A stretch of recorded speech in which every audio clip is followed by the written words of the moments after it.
Da li će vaša porodica ostati na okupu? To je pitanje koje ćemo pogledati sada uz pomoć tarot karata i da vidimo šta je to što treba da stigne do vas kao informacija.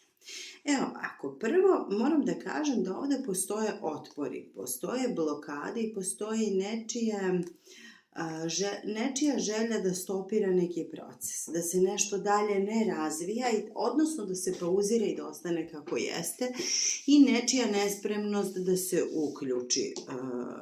Dakle, vi definitivno imate nekih problema, to su problemi i finansijske prirode. I ovde imamo i karte koje govore o tome da je neko bolestan i da ne vidi izlazi, da je u nemogućnosti da vidi problem. Druga strana je u nemogućnosti da vidi rješenje i to je vaš problem. Dakle,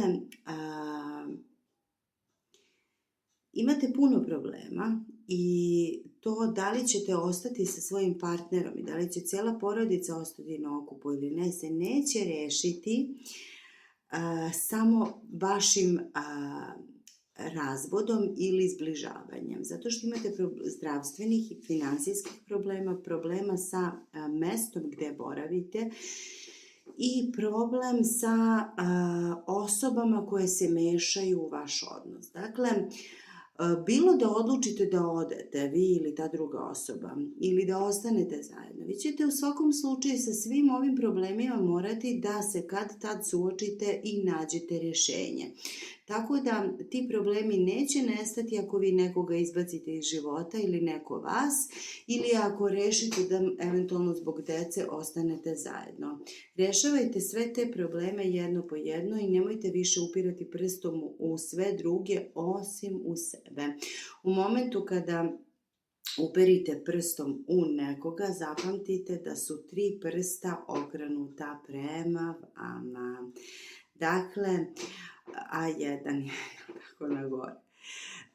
Dakle, uz pomoć Boga i više sile, u momentu kada preuzmete u potpunosti odgovornost i kada pozovete i drugu osobu na preuzimanje odgovornosti, onda će se stvari odvijati jedna po jedna. Međutim, ovo je veliki problem koji dugo ne rešavate, navikli ste da sve trpate, dragi moji, pod tepih u svom životu i da se nadate da ćete se jednog dana probuditi u nekom magičnom svetu bajki gde će doći neko da vas spasi, ali to se neće desiti.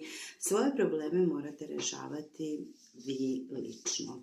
I to je poruka. Nažalost, imam utisak da pričam u prazno i da većina ljudi na koji se ovo odnosi zapravo neće ništa preduzeti. Da biste možda mnogo više volili da sam vam rekla da vam neko radi o glavi, da je neko ovakav ili onakav, da ste vi divni, ali nije to baš tako. Za one koji žele lične konsultacije, one su uvek dostupne i moguće. Lične konsultacije možete zakazati, one se plaćaju i dogovaraju unapred. Zakazuju se putem Instagrama gde mi napišete poruku Instagram milica.zakazivanje ili Viber i Whatsapp +381 63 230 181. Ja vam šaljem jedan lep pozdrav iz Čačka. Zahvaljujem se na pažnji, na tome što me pratite i vidimo se vrlo brzo u nekom od narednih videa ili možda na ličnim konsultacijama. Pozdrav, dragi moji, ćao!